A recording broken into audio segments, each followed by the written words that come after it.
Hello, hello! Man, I'm running late.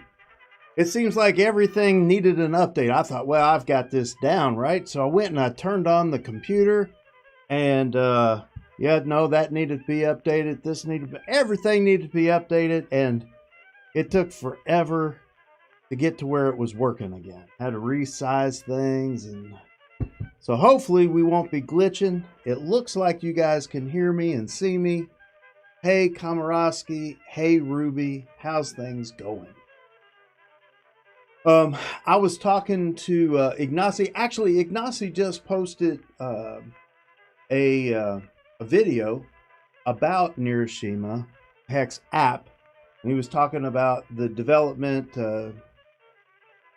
in 2010 about the app and all that kind of stuff, and how his friend got him to do the app, and he was one of the first games to be on the new Apple store, which was pretty cool.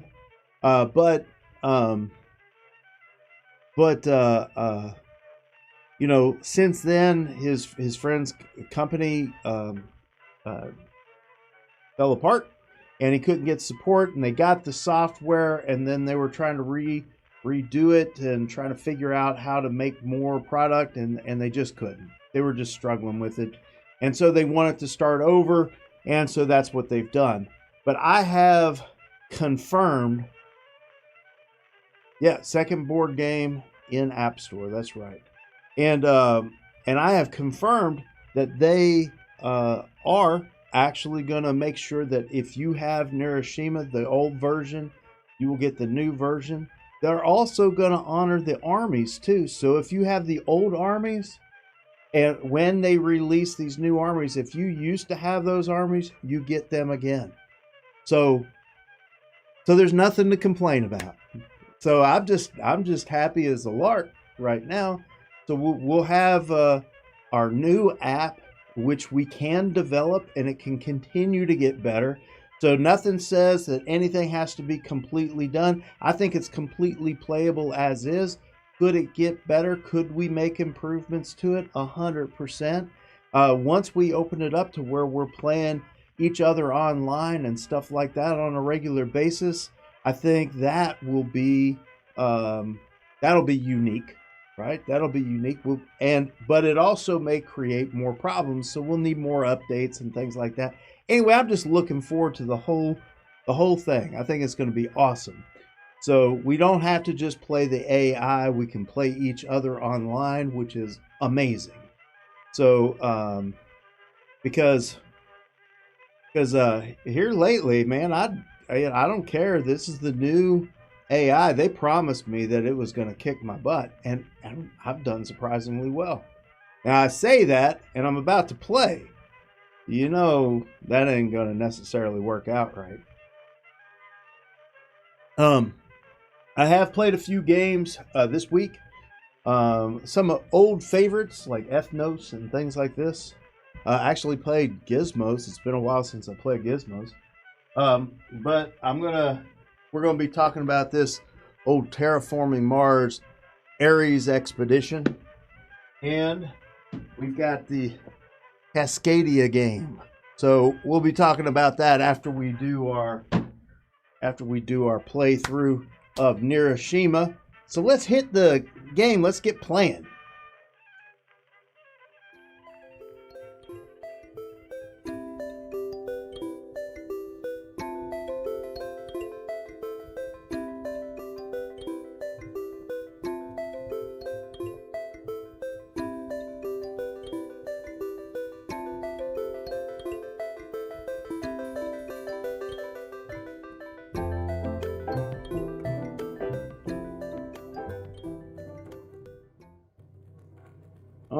Alrighty. Well, it didn't like it when I put my phone in airplane mode. So apparently they're enabling this being able to hook up to other people and whatnot. They're getting that all enabled, and it wants you to be online to play.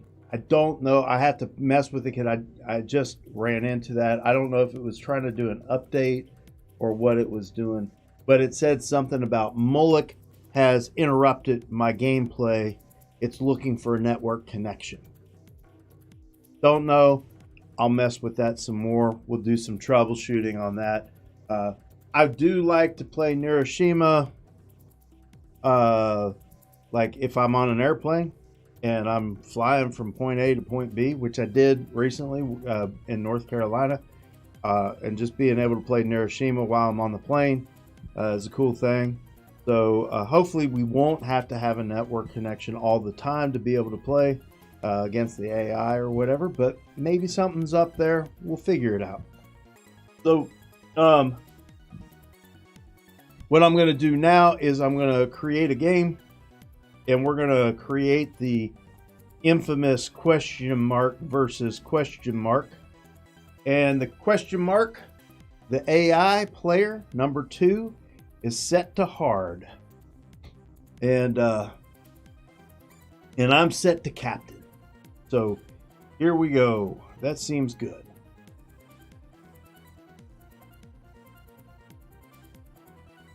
Oh, I'm Moloch. How about that? That's all right. We can do that. All right. Moloch is going to give us some good range stuff. I still say the off center might be the best for this. I think we're going to go off center.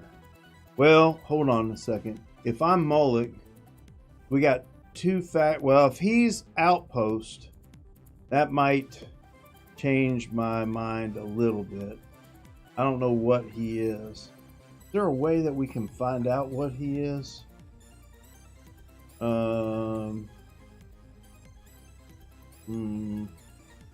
there a way to find out?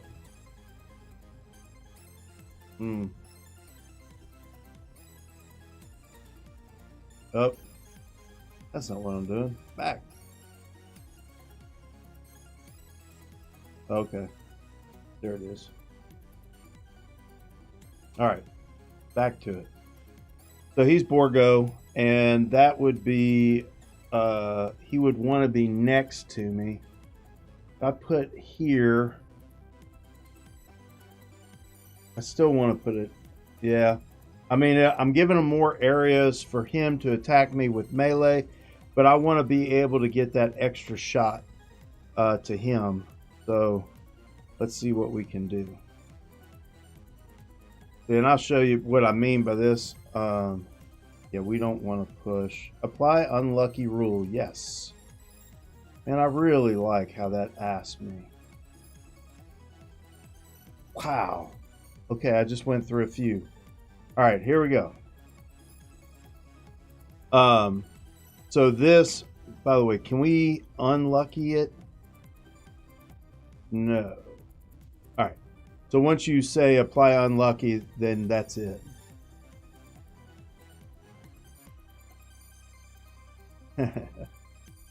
Anyway, so now if you look at this thing, what we're looking at is I can put 2 guys here to hit him.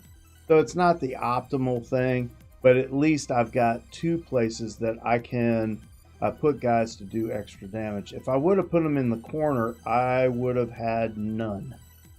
And that's the thing that I was worried about. So I think pretty much any place that he would have put his base, I would have at least 2 guys that I can boost, possibly more. So I feel like it makes sense to put him there. Now that he's there, if I get a movement, I could actually move him into the row. But that's that. So this guy goes off on a 3, and he does 1 damage. So I'm going to take him. Whoops. Put him right here. My interface is a little weird today. So there you go. He'll do 2 damage. That's mine. Boop. Up to him. That's not going to help him a lot. It does defend him. Protects him. Um,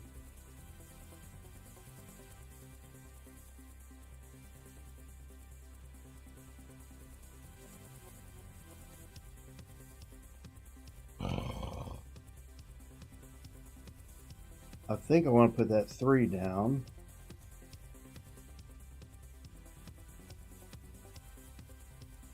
How about that? I'm going to get rid of this battle because I don't think, although if I did a battle right now, we get rid of all his pluses. I don't want to do that. I'll do this. So, I think I'll go ahead and do a damage to him.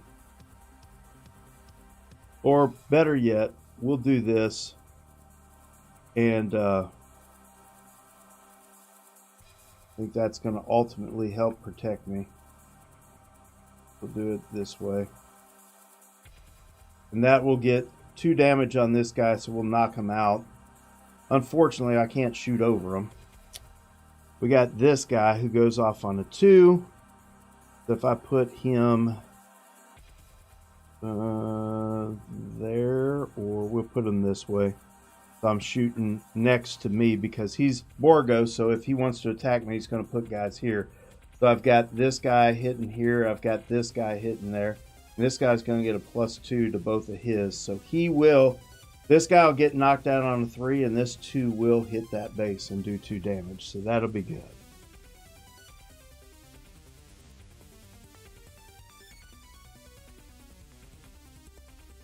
Yeah, I thought about, Komorowski, I thought about doing exactly what you were talking about, but I feel like I can keep my guy protected. I'm just kind of worried about that. Boy, my interface is just not doing so good today. It's that new update. So I got a new update on the interface so that the import between my phone and the computer is different. So see, this guy on a 2 is going to hit him. This guy, I don't have anything on him. I do have a push, but so I could push him over here.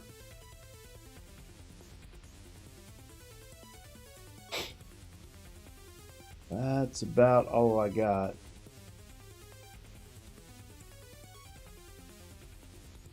I don't know what I would use this for right now. So I'm going to get rid of this. Push module and oh yeah, I could push the module. Nice. Nice. That's even better, Komorowski. I like that idea a lot. Yeah.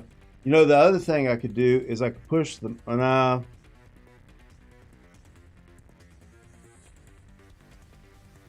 Well, let me think about this. I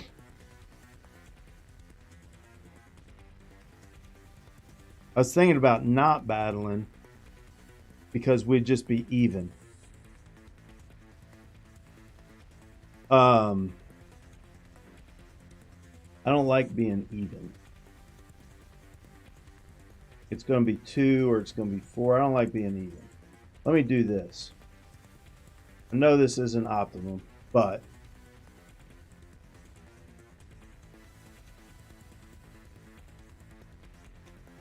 if I get rid of the battle and I push the module and then I put my blockade right in the middle of this,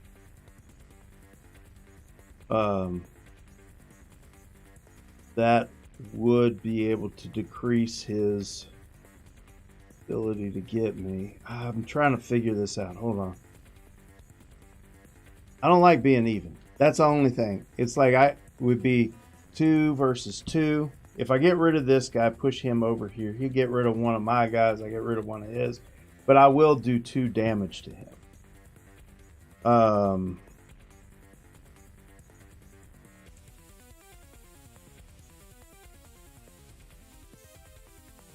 I'm gonna try this, and I may be wrong on this, Komorowski. I do like. Oh, I do like the idea of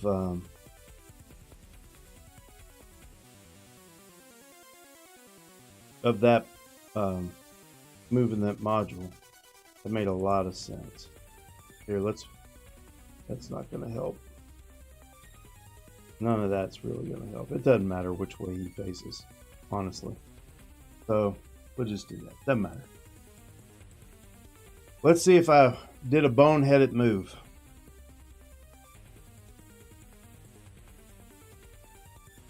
It probably did. All right. Ooh. We got a bomb.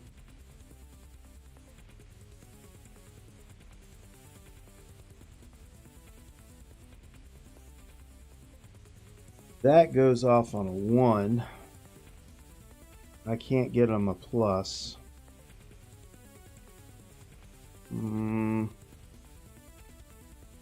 Twos. Not going to help me. I don't have a 3.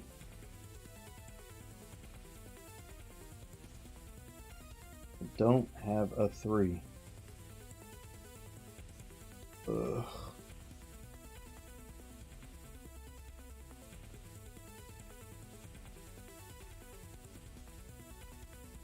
All right, I'm gonna. Man, I don't want to get rid of my gauze, but it's not going to do me any good except if I do 1 damage to the.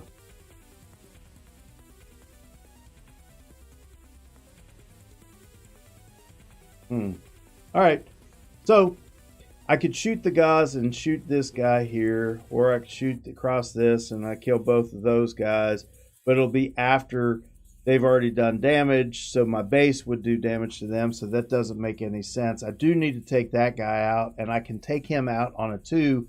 I'm thinking I could use my clown to do that. I could put a clown right here and just wait. Or I could blow the clown up. I think this is the best. I hate to get rid of that gauze, though. But here's what I'm thinking. If I put this guy here, right like that, and I can decide to blow him up if I want, and I take this guy and I put him here, like so, I'll end up doing 2 damage to this thing on a 2. This guy will hit him on a 2, so it should take those out. Whew. I need something that's faster. Give me something fast.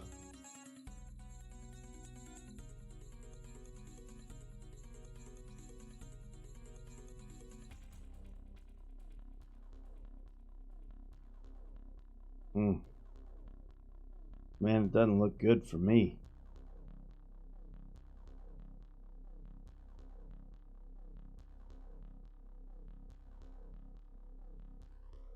Yeah. I don't. She hasn't ever played Neuroshima. I don't think she's ever watched this before. So, I'm thinking I'm going to.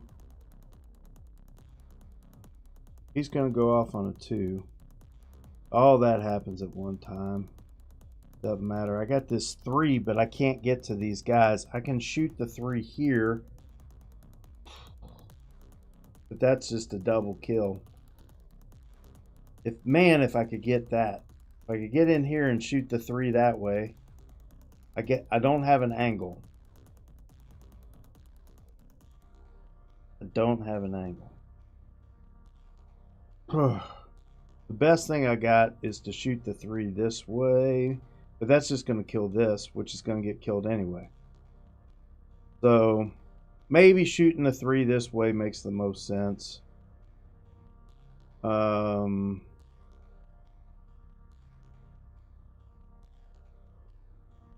And I could make this guy survive.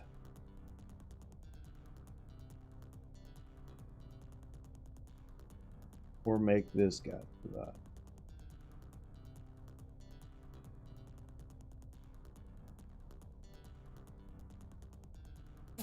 Yep. But he could put a guy here. Dadgummit. There's always something. There's always something. I don't want to pull the trigger. It's not good for me. But he could make it worse. So I just blow that up. Yeah, I think that's what I do. All right, so forget this. I'll take this guy. 3. And I'll just start pegging on him this way. And we'll blow it up. Start a battle. There you go.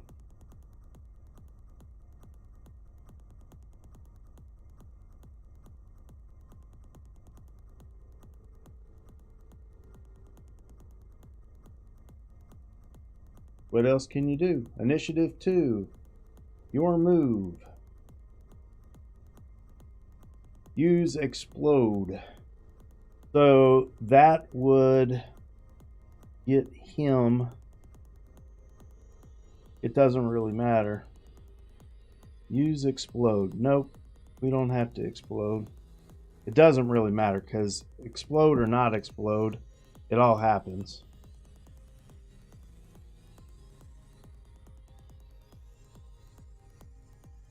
And then he hits him.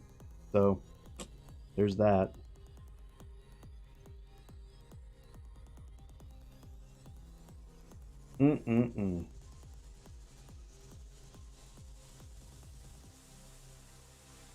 I'm getting rid of lots of his guys, but and I still have, oh my goodness. All right. So let's see what he did. He put protection on his guys. I got a net. And a block and a push.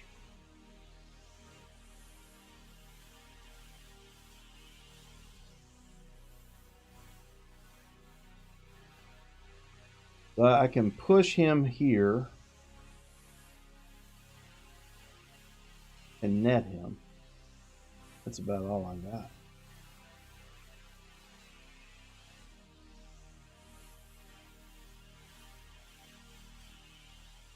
It's just a way to mess things around. I guess that's what I'm doing. We'll put it on here. And we'll do this. I hate wasting my net like that. I mean, he can only do 1 damage. Maybe I should take out the HQ. Or take out the medic. Put this here. And go this direction. Like that.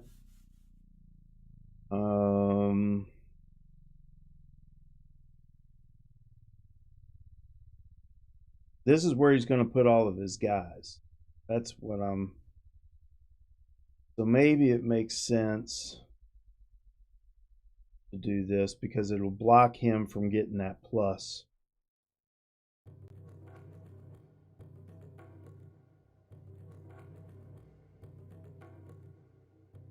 Yeah. You can see what I was thinking about, though, if I net that guy. But it doesn't really matter if I net him. We're just going to get some more weapons. Mass destruction.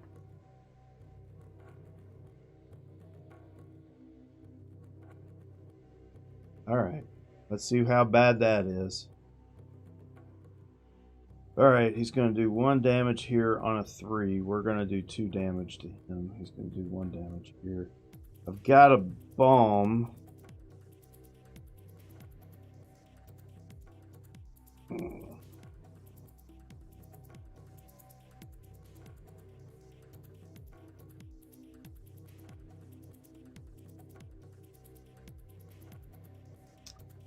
Man. Ooh, if I could put that guy next to this, that would be awesome. I don't really care about this guy. I could drop the bomb. Well, no, because that'll take out that guy. But I could put this guy on him. But that's on a 2 and a 1. This goes off on a 3. But it would kill him. It would kill all of his guys here.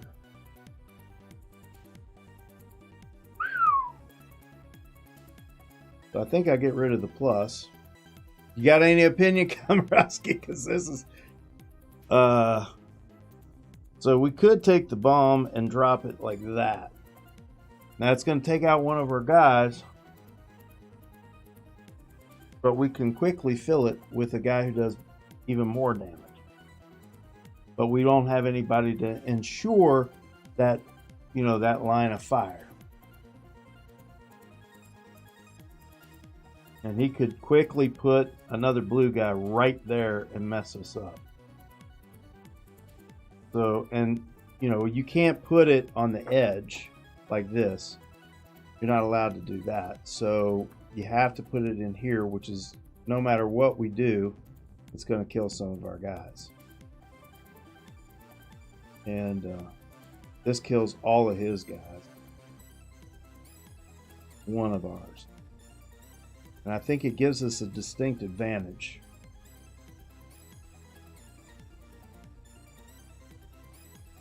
Shield guy has 2. Yeah. Oh, the shield would still be alive. Good thought. Yep. Let's drop it right there. We're going to do it. Bam. There we go. And then we put this guy right here. Now, he'll get a +2 and he'll go off twice.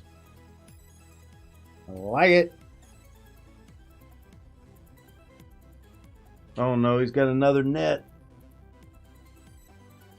No, he's just doing our HQ. Alright. I can't push in any meaningful way. We're going to put that guy right there. We got a movement.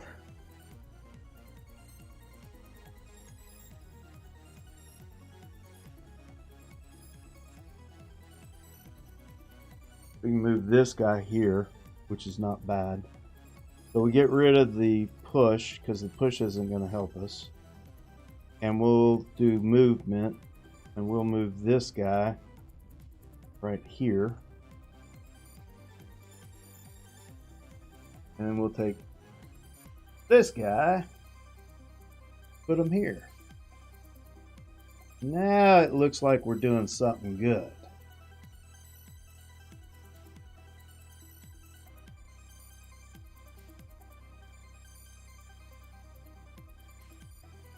There's his gun.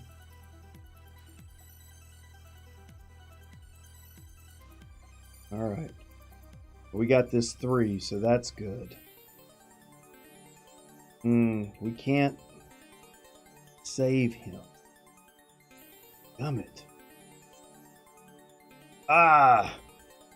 Man, and we got another plus. I want to put a plus on him, but it won't help unless I kill this guy.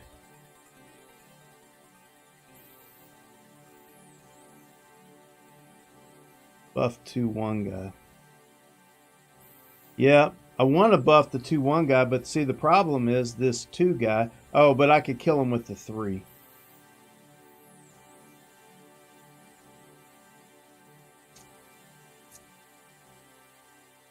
Yep, I think that's the way we're going to go. We'll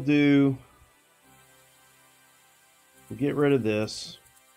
We'll put this one here. That buffs him. Now he's doing 2 damage again. And he will be doing 3 because we'll get this back as soon as this guy dies. Then we take this guy and we keep ourselves alive by doing this. Whoops, come on. By doing that. That'll go off on a 3. That seems good.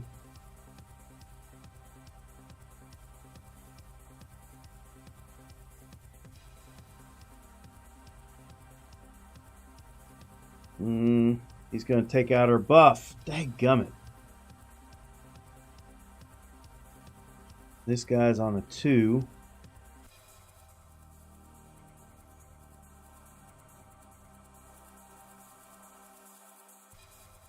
Well, we can definitely shoot. If I take out that guy, put this one here, we can get another damage going. Bam. Not bad. Oh, Komorowski. No!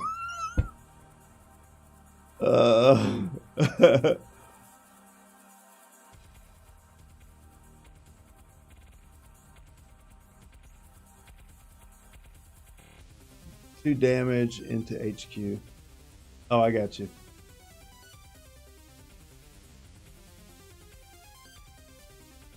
I feel like we did all right, though. In the end, look at that. Right?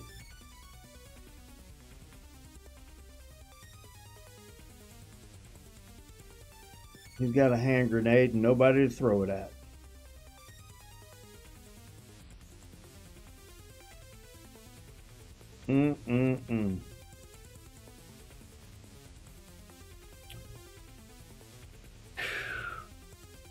Well, we can step him up to a 3, but that's it.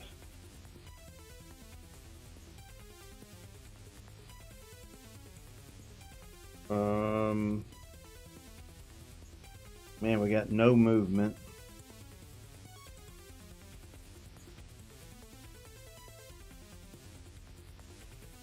I can make this go off on a 2 and a 1.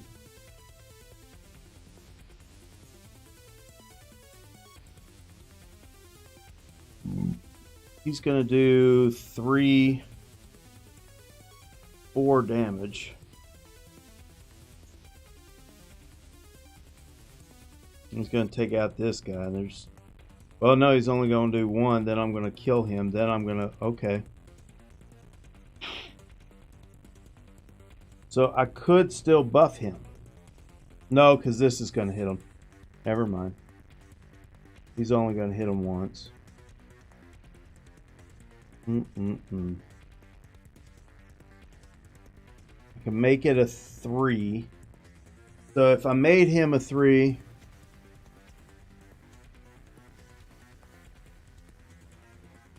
no, because the net is I don't have movement. So if I made him a 3/2, because I get that +1, on a 1 he would take 1 damage. On a 3 I would kill him. On a 2 he would get killed, but he would do 1 damage to the base, or actually 2 damage to the base if I buffed him.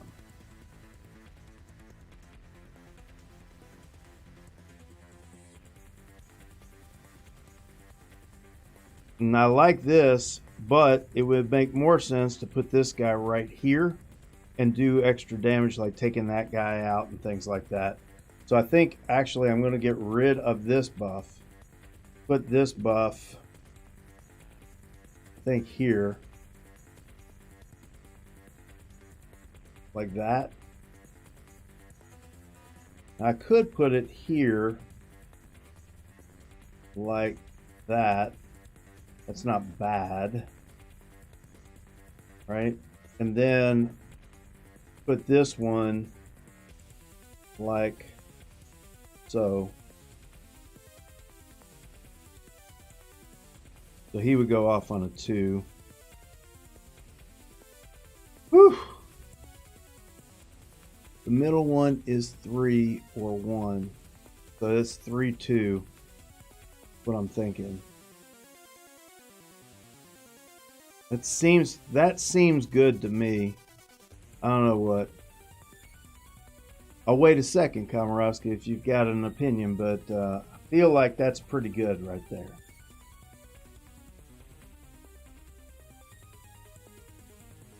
Okay.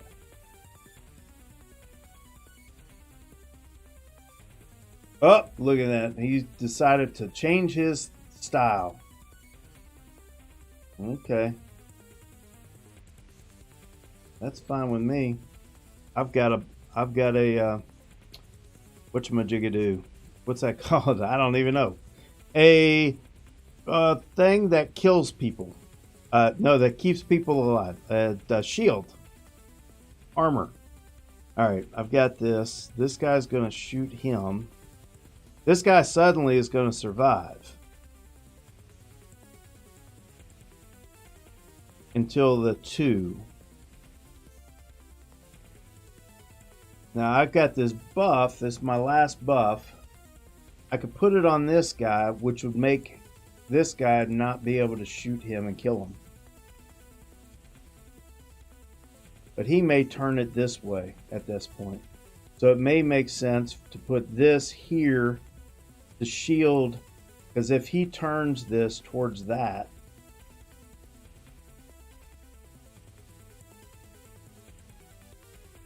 yeah, that's what I think too, Conrad. I think doing this makes the most sense.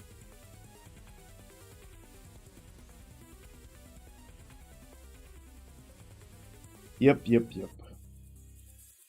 This guy's gonna die. If I protect him, then this guy would die on a 3. Yeah, we don't want that to happen. We want that to get through. Let's do that.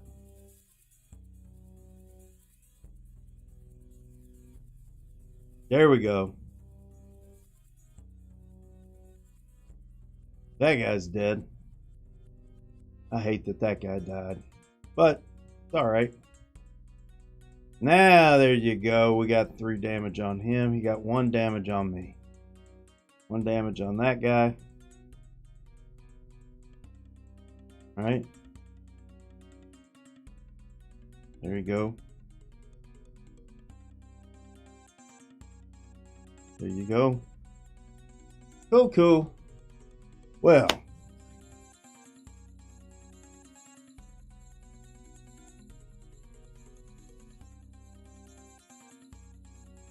There you go.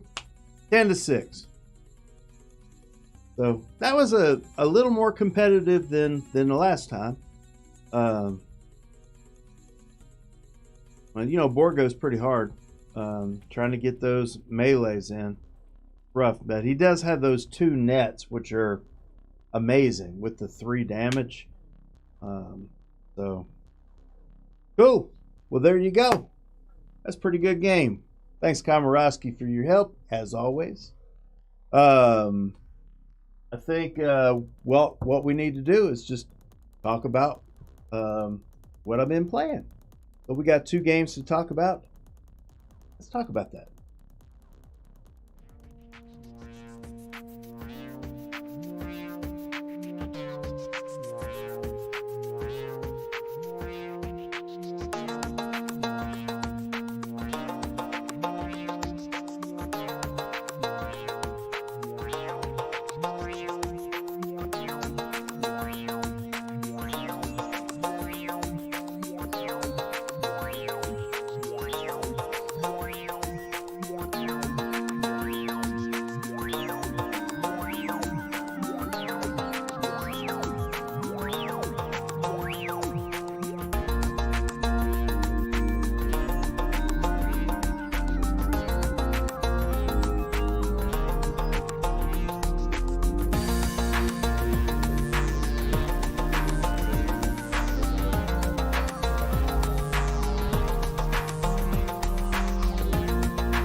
So here we got Terraforming Mars.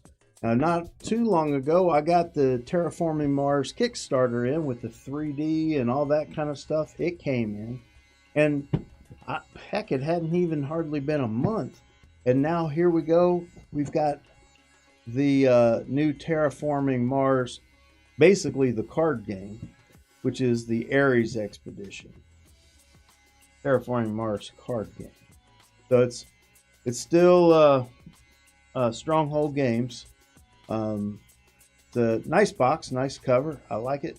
It looks good. Looks like Terraforming Mars. So that's good.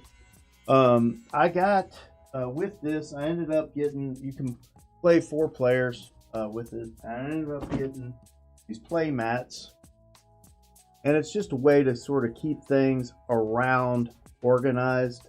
Not that important. Oops, it's upside down. It's not that important, but so you got areas where you can put your green cards here and your corporation down at the end of that. Then you got your red and blue cards at the bottom. But, you know, if you're a big blue card fan, which is to say you like to take a lot of actions, then you'll probably fill that up and it won't all fit on this mat. This rectangular area right here is for the board. So it's just a place to put your board, and then the other things are just things for your cards and the trees. So this is not very important, but it does create a space, and it kind of says, yeah, this is your space, and that's nice. That's nice. So we do have that. But let's take a look in the box. So this is your player board. And basically you have, and it's the colors are all messed up. I'll try to get it.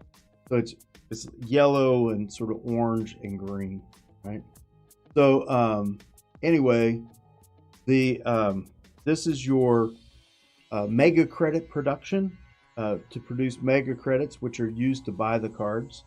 This is your card production. So every time you do production, you could possibly receive cards. Now, I didn't see a whole lot of these. I have no idea why you would go up to as high as 39 cards that you could collect when you produce. That would be freaking amazing. I think we've only got one player is able to do 1 card production. I don't know.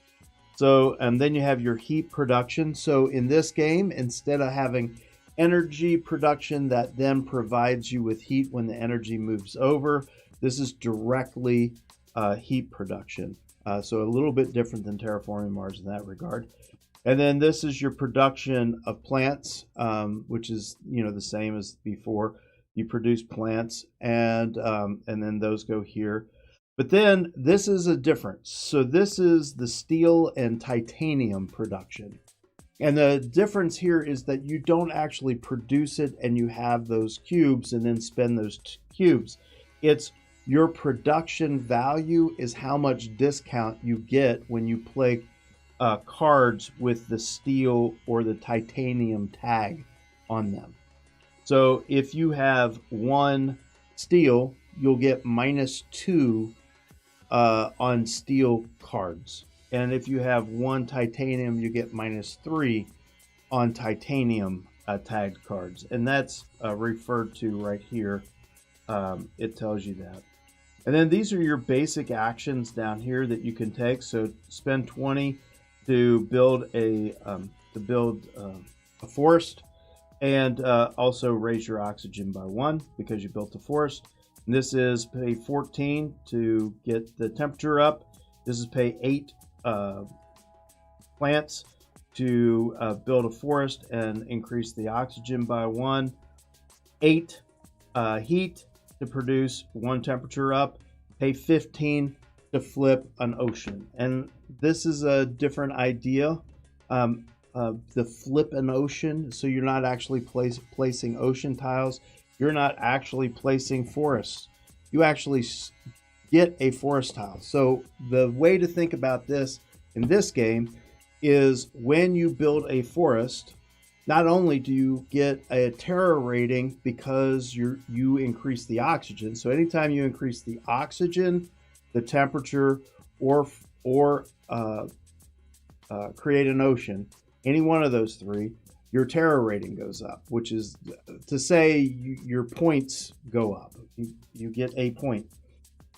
But on this, you also, when you build a forest, not only do you increase the oxygen, increasing your terror rating, but you also get a forest on your personal board. So it's a marker that counts as a point at the end of the game. So that's how that works. And so basically, the forest production actually gets you 2 points per forest. So that's something to consider, whereas temperature, you only get 1 point for temperature. But let's take a look at the main board, and I think this is going to inform people more about some of those things. And that is these 9 areas here, you basically just put tiles, and they're ocean tiles, and you'll flip those tiles. So this is what they look like. They'll look like this on here, and you basically flip them. Now, why you would flip them, or it's kind of weird. It seems to me like you could just have these in a stack someplace and take them off, and then like maybe put them down or whatever you can. And then once you get all of them, then you're good. It's probably an easier way, because if people, how do I say this? This is all surrounded and people have flipped over the easy ones, the ones on the edges. It's hard to get to this middle one without moving these all around, whatever. So anyway, but if you look, whenever you flip these, this one says you get a card and a plant. This one says you get 2 plant. This one says you get a card and a mega credit. So you get a little something something for doing that ocean. And you get 1 TR, and your TR rating is right here, goes up there to 50. And everybody starts at 5. But I want you to see what this looks like. This is the thing that like kind of ticked me off about this game. So everybody starts at 5. So you can have up to 4 cubes on that 5, which means 4 cubes would just barely fit on there. And then, let's say I go up to 6. Well, guess what? Somebody else has raised the temperature. They got to go up to 6. Well, my cube, it barely fits on, like, it barely fits in that, on that square. It's ridiculous. And then you have to put a second one, and then they get moved and shuffled, and you'll end up undoubtedly with a cube somewhere in between, and you won't remember which one it was. This is the worst freaking track ever. Worst track ever. This barely fits inside that square, and that's just one of them, and we have to have multiples. And a lot of people bunch up, especially at the beginning of the game. They get all bunched up, and it gets moved around, and like you can have people at 6 and 7 and 8, and the person who is at 7 needs to go to 9, and it's a mess. It's a mess. Then you got another problem, because you got this track, which is the temperature, and this one is the oxygen. They've got numbers on here, but you can barely read them. But the deal is it's purple, red, yellow, and white. So it'll refer to, you have to have at least a red temperature or higher. So you don't really care about the numbers, which is cool. So I like that. But again, you have this square, and the square barely fits inside of this, and it moves, and it's easy to end up with something that's, you know, sort of in between. Like, oh wait, I think that was supposed to be here, you know, and you're moving these around, and like it doesn't fit into anything, and it barely fits anyway. It's not double-sided. It is thicker board, which is cool, but honestly, I think I would rather take this and blow it up, make it twice as big. I don't know why they didn't make it foldable so you could fold it in half and just make it this big instead. So it'd just be this way, but bigger. Anyway, they didn't do it. And I think that's what I'm going to do. I'm going to make a copy of this, color copy, make it bigger, make it twice as big, and call that my Terraforming Mars. And, you know, maybe I'll glue it to some cardboard or something like that. But this is ridiculous. I hate it. I hate it, hate it, hate it. And, you know, they went through all the trouble to make these nice player things. Now, and these, you know, this fits in. Of course, it barely fits, but it's no big deal because it locks into these different spaces. Really cool. And the way that they did that was they didn't frame each one. They just made it go up and then made it go down, then made it go up. And that little zigzag makes it to where it doesn't slide between one and another. So that's really cool. If they would have done something like that with this, it would have helped The only problem is that you can get multiple cubes on any one score. So anyway, I hate this. Now, your target version of this game, I think, is going to end up being this without the double layer. So then you've got this guy on here, and he's going to be sliding around, and you're going to have these on there, and they're going to be sliding around. Arrgh! So anyway, it's unfortunate. It's unfortunate. So that's my complaint about the production, which is a big deal. I think that this is a pretty well produced. Otherwise, I mean, you get the little trays for your cubes and for your forests. So that's nice. But let me tell you a little bit about gameplay. I know I've already kind of talked to you, but the way that a game turn actually goes is you have these 5 things you can do. So this is like Race for the Galaxy, and you pick one of the 5. So you're going to have your phase cards. Each player has their own phase cards. So this is the green player's phase cards, whereas this is the blue and this is the red player's phase cards. And if you look at their phase cards, here's the red player's phase cards. They have 5 phases, and they pick one of them. And so they decide, well, I'm going to build a green card. That's what development is.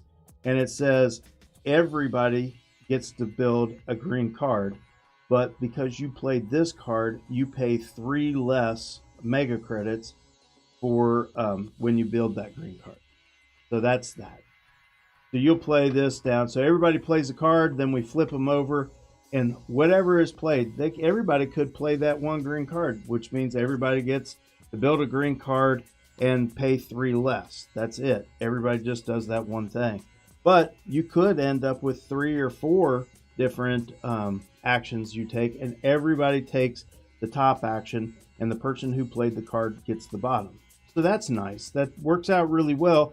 The other caveat to that is you can't duplicate a action that you did last time. So if you played the number 1 development last time, then you get to select between these 4 for your next turn. And then let's say you pick that one. Well, now you get to select between these 4. So it comes back to you. You just can't do the same action twice. You can't do the same action play. You can't select the same action twice in a row. You can actually play the same phase twice in a row, but it would be because somebody else played it. So that's that. They have corporations. So you start out with corporations. It's not an expansion. You start out with corporations, which give you a bit of a superpower, a little bit of something to start with, and tells you how many credits you start with. You know, so you might start with 20 or 48 or something like that. But I tell you what, credits in this game are slim. It is hard to get credits. It's hard to move forward. It's a bit of a slugfest. The project cards are awesome. I think that they are interesting and unique. I like what the theme is of the cards. If you take the time to read them, that's nice. The artwork is all together. I'm not saying it's the best artwork, but I am saying that unlike Terraforming Mars, it didn't look like somebody pulled out of different things. It's all very good. And yeah, Ruben, I feel that way too. So close to excellent. Yeah, so close to excellent. Anyway, but all these cards are great. And let me tell you, I love these cards. Feel good. I think that these are great cards. Can't say enough about that. Everything was awesome. This sucks. Saying. That's it. That's my big pet peeve right there. So I can solve it, but it's not something I should have had to solve. It should have been something that they looked at and said, man, that's not very good. Now, my overall thinking on this game is, if you like Terraforming Mars, I don't know I don't know that you want to play Terraforming Mars. I think you might want to play this game. And thinking that they may come out, well, they're going to come out with expansions for it and everything. And but I think that this is going to be more your go-to. And Terraforming Mars has got all those components and all this and that and the other thing. This one you can definitely get out and put away much quicker than the other one, and it plays in a little less time than the other one. Of course, with some of those expansions that they had, it increases the time. So if we get expansions for this, it may increase the time as well. But the one thing that I hate about this is I feel like this is a card game that should move a little faster than it does. And they didn't do anything to help increase that speed. So it's just like Terraforming Mars in that it's really hard to build that engine that launches, unless you're super lucky. Maybe I haven't explored everything that I need to. Maybe cycling through cards more often or something like that would be helpful. Instead of just worrying about building certain things or building things sort of haphazardly. Oh, I got this card I can build, so I build it. Instead of selecting cards that you want to build. I don't know exactly, but basically, man, it just doesn't feel like that engine that you're trying to build doesn't feel like it's getting up off the ground. About the time you're going to get the engine going, you're in the middle to later part of the game, right? And maybe you've moved up one of the tracks, so you only have 2 more tracks to complete. Maybe the oceans are gone. The temperature's halfway up and the oxygen is most of the way up. Then you feel like you've got an engine. Then you feel like it's cool. But it's like, man, we had to play a long time to get to that point. I feel like, you think about a game like Race for the Galaxy or something like that. That is a quick engine building kind of thing. You can do the same kind of thing with something like what we just played, the marble game, the Gizmos, right? Another kind of Tableau engine building game. I feel like those are a little quicker builds. They kind of get moving. I still really like this game. I really like it. I want to come up with a way to I don't want to spend so much time at the beginning. The corporation doesn't give me enough advantage or enough push in the right direction. We even did a thing where we got 8 cards. We can discard any of the 8 cards and pick them back up. So we get 8 cards. Basically, we get to select 8 cards. And that was helpful. It was really helpful. But it still didn't get you there, right? Didn't really get that engine going. So I think you might be able to get lucky, or maybe there's something that I haven't figured out yet.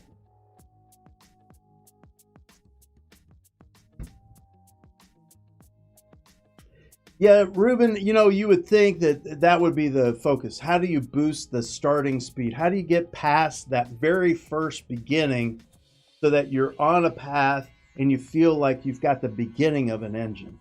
Because I don't want to spend, 20 minutes without a particular direction. Like, I know where I want to go, but I haven't built anything yet. I spend over half the game just doing that. So if we can cut out the very beginning of the game and just be left with sort of that middle to end part of the game, I think this game would be fantastic. I just don't know how to do it. I want to make it happen. Come up with my own rules and make it happen. I think that would be great. Anyway, one of the things that I did think about is the cards.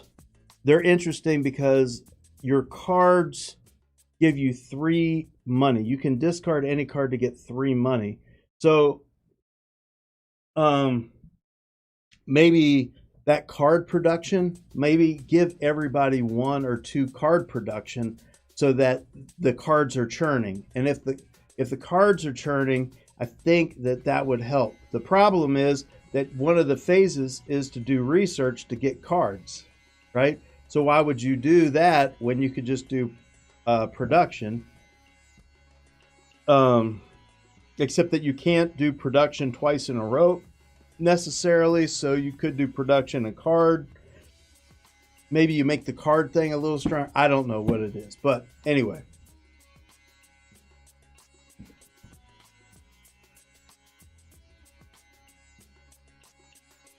Yeah, Prelude did help Komorowski, and I think, and that's kind of what I'm looking for, is a way to kind of get you past that very beginning. Anyway, Cascadia. Oh, by the way, let me say this about Terraforming Mars, Ares Expedition. I liked it. I really did. I know I was complaining about it. I complain about the length of it, but that's the same problem that we have with Terraforming Mars. It's still a great game. I think the packaging, everything about it was great. The problem that I have is that center board. The center board sucks. Please, somebody come up with something for that. Like that would be a great BGG thing, like new board, and all it would have to do is fold in half, and it'd just be bigger. And then if they slid around a little bit, it wouldn't be a big anyway. Whatever. Right now, Terraforming Mars Ares Expedition has a 7.4 rating on Board Game Geek. I gave it a 7. And it would have been higher if it would have hit that production thing. It's just so aggravating to me that it's like, well, didn't you play on this board? This board is terrible to play on. Anyway, whatever. That's me. The end. So I gave it a 7. Now we're going to talk about Cascadia, which on Board Game Geek right now has a rating of 8. So pretty good game. If you look at, man, it's pretty, right? They did a good job. I like it. AG again.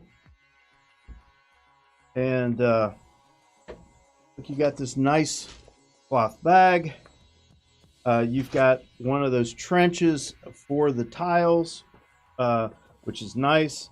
You can pull those out easily and use them.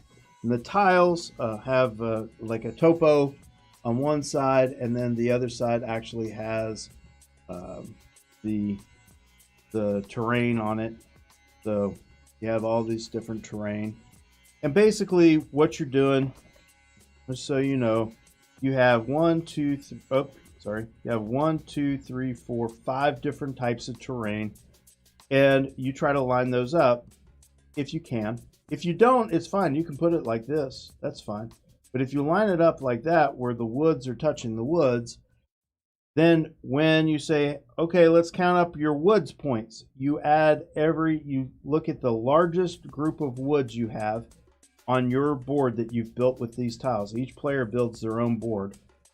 And out of 20 tiles, by the way, and you look at your largest woods, and in this case, I would get 2 points for woods.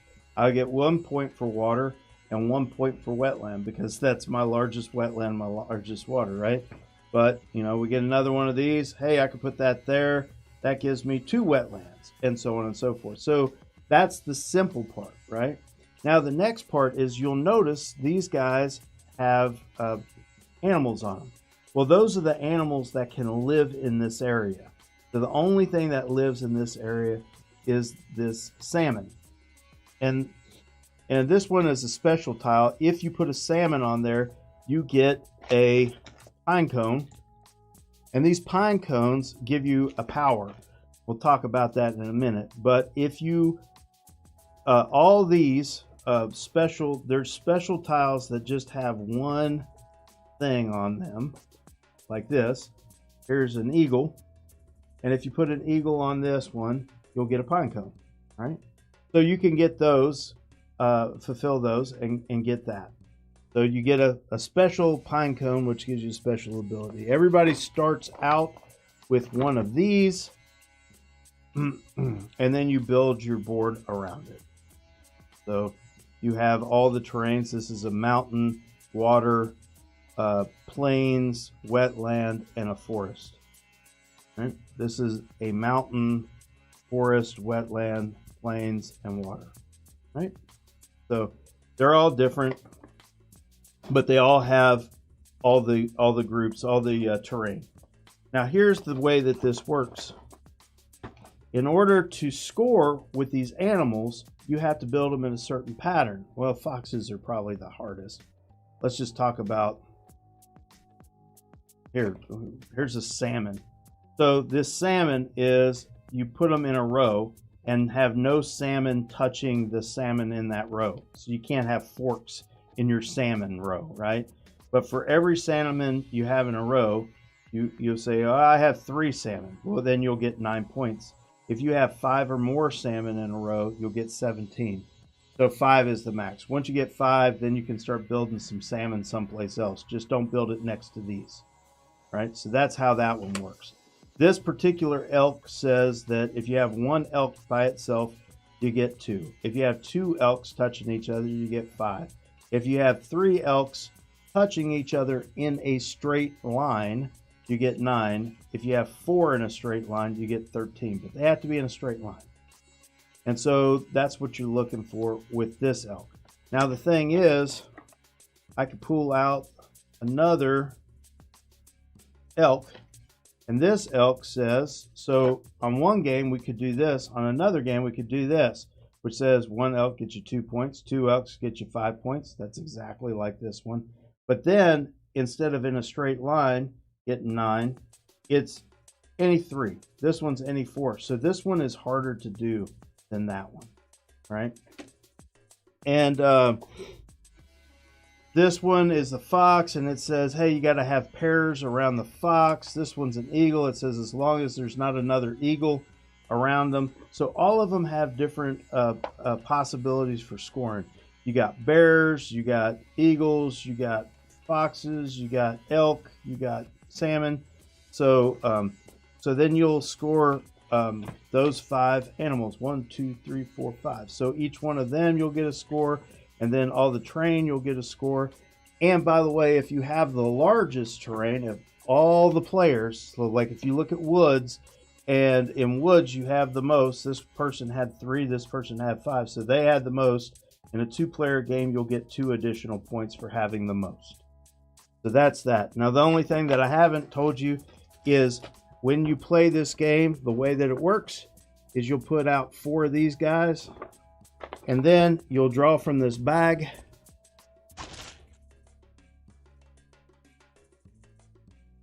Like this. And then you'll either select this group, this group, this group, or this group. So you're going to have this guy in front of you, and you say, well, if I do this, that would be good. So I'll take this one. I'll put that one on there, which will get me a pine cone. And then I'll take this one and I'll put it, I think I'll line up these mountains. Or you say, well, the eagles, I don't want the eagles touching each other, so why don't I line it up this way? That way the eagles aren't touching each other. Right? So in the future, the eagles wouldn't touch each other. And so I could maybe put an eagle here and an eagle here, or I could put an elk here because I got an elk there, right? And I start getting elks in a straight row. But now that I've got a pine cone, then I would be able to spend a pine cone to either do one of 2 things: replace all of these animals, or take this and this, right?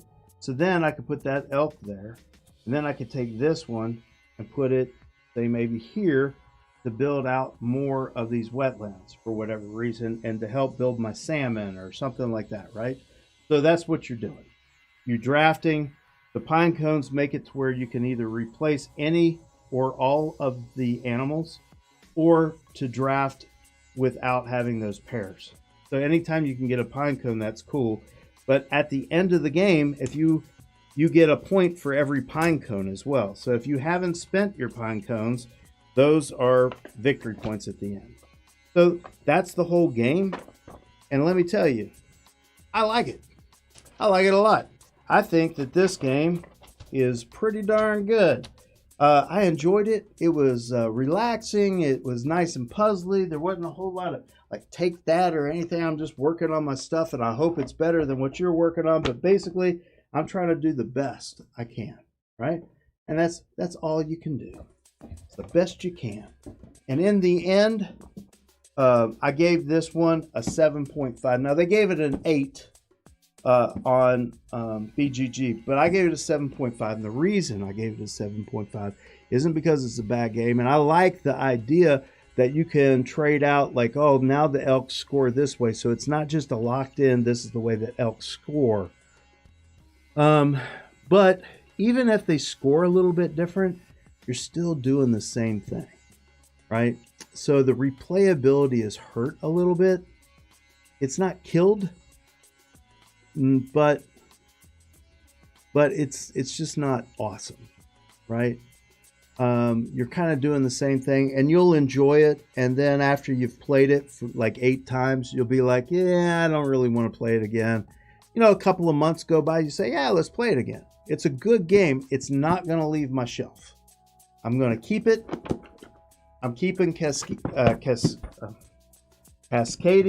and I'm keeping Terraforming Mars. They're both in my collection. I can't imagine me getting rid of them anytime soon.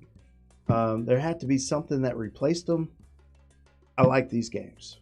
But I think they're off by about 0.5 on BGG right now. Now, it could be possible that I'll find myself wrong about this, or I'll find some solutions to Terraforming Mars, and maybe I'll give it a higher rating if you play with my special rules.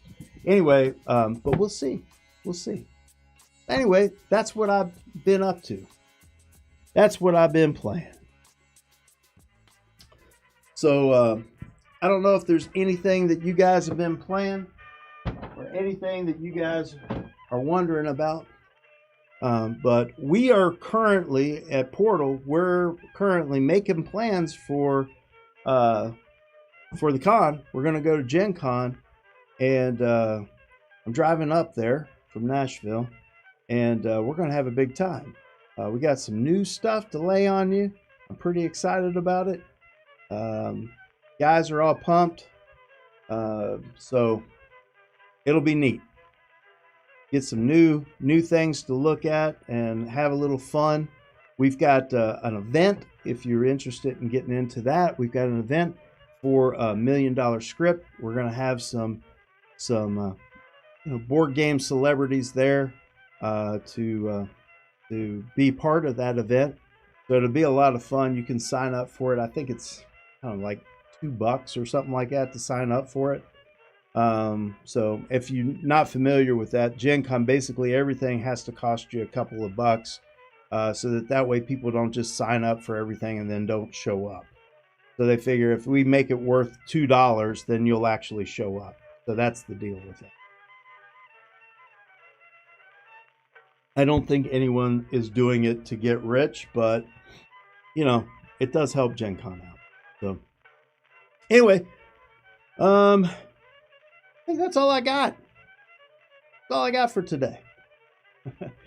Anyway, y'all be good. I'll see you around next week. Hopefully, I'll get the rest of my Unk in. Wave 1 appears to only be the map. I don't get the game. I don't know what's up with that. We'll see. But right now, I have a map for Simon's Unk, but I do not have the game. So it's a little odd, but we'll see how it goes. So, hey, be good, Komorowski. Thanks for playing with me, man. I appreciate it. And I'll see the rest of you later. Adios.